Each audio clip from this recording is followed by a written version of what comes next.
It's 1962. America is discovering a new kind of performance. The muscle car era is still gathering speed, but Detroit already understands the basic formula. If you want more power, build a bigger engine. More cubic inches, more fuel, more compression, more horsepower. But then Oldsmobile did something that seemed almost backwards.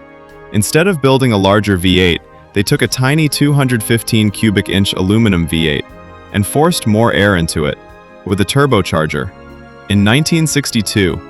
And that wasn't even the strangest part, because this engine had a problem. The compression ratio was already extremely high for the time. Add boost to that equation, and the engine could suffer destructive detonation. So Oldsmobile came up with a solution that sounds almost unbelievable today. They added a separate tank of liquid to the car, and they gave it a name that sounded like it belonged in a science fiction movie: turbo rocket fluid. This was the 1962 Oldsmobile F-85 Jetfire, one of the earliest turbocharged production cars ever sold, and one of the strangest engines Detroit ever put into a showroom. It produced 215 horsepower from just 215 cubic inches, 1 horsepower per cubic inch, and it did it decades before turbocharging became normal. But there's a reason you don't see Jetfires everywhere today. The technology worked. The problem was everything surrounding it. Because Oldsmobile had built a turbocharged V8 that was genuinely ahead of its time, and then handed it to everyday drivers. And everyday drivers were not always ready for what came next. To understand the Jetfire, you have to go back to the beginning. In the late 1950s, American manufacturers were beginning to realize that smaller cars could have a future. Compact imports were becoming more noticeable. Chevrolet was developing the Corvair, Ford had the Falcon, and General Motors needed something of its own. Oldsmobile developed a lightweight 215 cubic inch aluminum V8 for its new compact F-85. The engine was tiny by American V8 standards, but it had one enormous advantage: it was light. The aluminum construction kept the engine's weight remarkably low, while still providing the smoothness and character Americans expected from a V8. In naturally aspirated form, the engine could already produce respectable power. But Oldsmobile engineers weren't satisfied. They wanted something more. The question was simple: how do you get big engine performance without actually building a big engine? Their answer was forced induction, a turbocharger. And this was an extraordinary decision for 1962. Turbocharging had already existed in aviation and heavy-duty applications. But putting a turbocharger into a mass-produced passenger car was another matter entirely. The technology had to work in traffic. It had to survive daily driving. It had to start in the morning. It had to idle smoothly. And most importantly, ordinary customers had to be able to live with it. Oldsmobile decided to try. The result was called the Turbo Rocket V8. The engine remained only 215 cubic inches, but now it had an exhaust-driven turbocharger. Instead of simply increasing displacement, the turbo forced more air into the engine. More air meant more fuel could be burned. More fuel and air meant more power. The result? 215 horsepower. Exactly 1 horsepower for every cubic inch of displacement. That number was impressive in 1962. The engine also produced around 300 pound-feet of torque. And suddenly, this little compact Oldsmobile had performance that didn't seem to match its size. The Jetfire could accelerate from 0 to 60 miles per hour in under 9 seconds, according to period reporting. That wasn't supercar performance. But for a compact V8 in the early 1960s, it was serious. And Oldsmobile wasn't just selling an engine. They were selling a glimpse into the future. There was one major obstacle.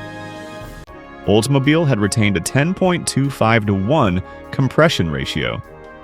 That's a very high compression ratio for an early turbocharged engine. Today, modern engines can use computers, knock sensors, precise fuel injection, and sophisticated ignition control to manage situations like this. In 1962, those tools weren't available in the way they are today. Oldsmobile needed another solution, and that's where the strange little tank came in. Inside the Jetfire was a reservoir containing what Oldsmobile called turbo rocket fluid. The fluid was essentially a mixture based on distilled water and methanol with corrosion protection. When the turbocharger produced boost, the system could inject the fluid into the intake stream. The water helped cool the charge. The methanol also contributed to the system's operation and helped prevent freezing. The ultimate purpose was to control combustion temperatures and reduce the risk of detonation. It was an ingenious workaround, but it also created a completely new responsibility for the driver. The car wasn't just asking you to put gasoline in the tank, it was also asking you to pay attention to another fluid reservoir, and that would become one of the Jetfire's biggest problems. Think about what Oldsmobile was trying to accomplish. No modern engine computer, no sophisticated electronic knock sensor, no modern variable boost control, no digital engine management. Instead, engineers had to solve the problem mechanically. The Jetfire's turbo system was carefully engineered to keep boost under control. Maximum boost was limited to roughly 5 pounds per square inch.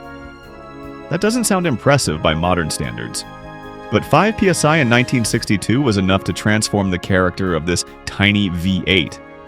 And the engineers weren't simply bolting a turbo onto an ordinary engine. The Jetfire received modifications to support the higher output application.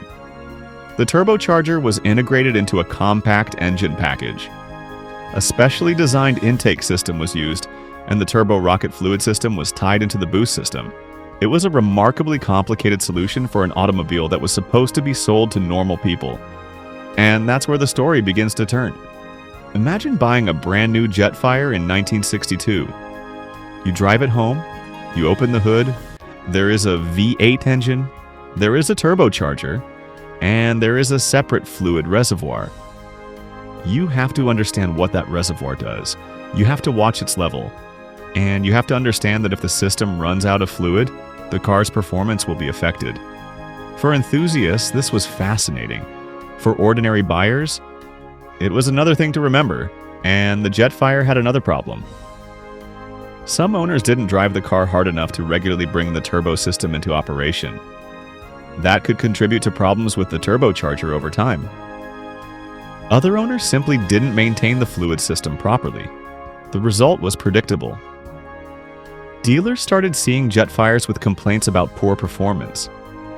Sometimes the turbo system wasn't actually the problem. The car simply wasn't being operated or maintained the way the engineers had intended. But from the customer's perspective, none of that mattered. They had bought a car. They expected it to work. They didn't want to become part-time turbocharger technicians. Oldsmobile knew the turbo rocket fluid system had to protect the engine. So the Jetfire was designed with safeguards. If the fluid level became too low, the system could limit the turbocharger's operation. That protected the engine from the consequences of running high compression and boost without the required fluid. Technically, that was smart engineering, but from behind the wheel, it could feel like something had gone wrong. The driver might suddenly discover that the car wasn't producing the performance advertised, and the explanation could be something as simple as an empty fluid reservoir. This was the fundamental problem with the Jetfire. The engineering was clever, but clever engineering isn't automatically good consumer engineering. The Jetfire wasn't just technologically unusual, it also cost more. You were buying a specialized compact Oldsmobile with an advanced turbocharged engine at a time when American manufacturers could produce increasingly powerful V8s through much simpler methods. If a customer wanted more power, why not just buy a larger engine? That was the question Detroit kept answering with cubic inches. The Jetfire was trying to solve a problem that the American market wasn't necessarily asking to solve. Why build a complicated 215 cubic inch turbocharged V8 when you can simply build a larger V8? And that's exactly why the Jetfire story is so interesting. It wasn't necessarily a bad idea, it was an idea arriving before the market was ready.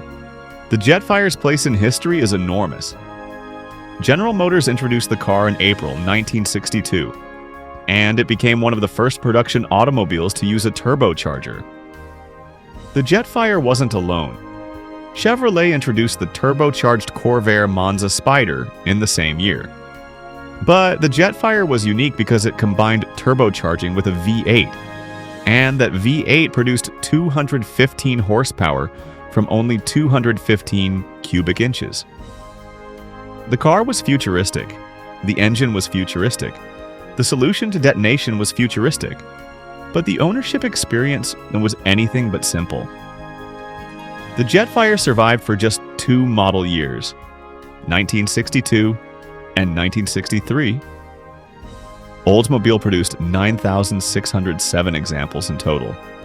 That's not an insignificant number, but compared with the millions of conventional American cars produced during the era, it was tiny. And the turbo system itself didn't survive much longer. Oldsmobile eventually offered owners a remarkable solution. The company would remove the turbocharging and fluid injection equipment and replace it with a conventional 4-barrel carburetor setup. In other words, Oldsmobile was willing to take its revolutionary turbo system out of the car. Why? Because the complexity had become a liability. Here's the ironic part. The Jetfire didn't prove that turbocharging was a bad idea. It proved almost the opposite.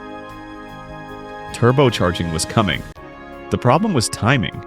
The industry didn't yet have the electronic controls, sensors, fuel systems, and engine management technology that would eventually make turbocharging far easier to live with.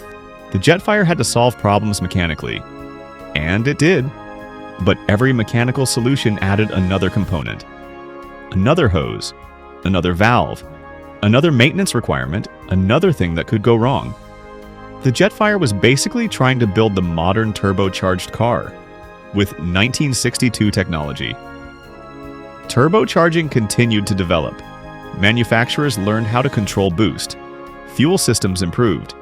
Electronic engine management eventually transformed the way forced induction engines worked. And decades later, turbocharged engines would become normal. The Jetfire was simply one of the cars that arrived before the rest of the industry had caught up.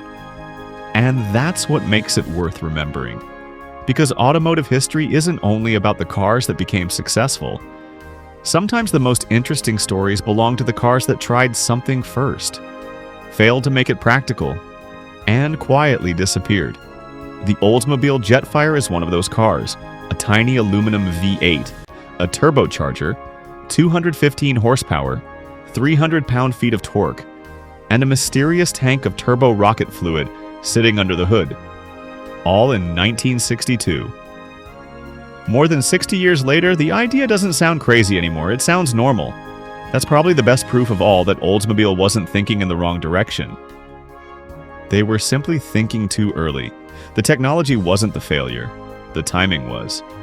And somewhere in automotive history, that little Jetfire remains as a reminder of what happens when Detroit tries to build the future, before the future is ready.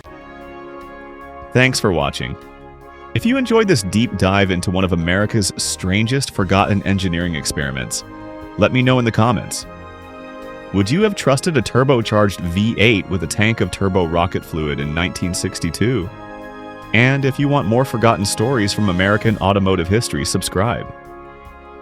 Because Detroit built a lot of strange machines, and some of the best stories are the ones almost nobody remembers.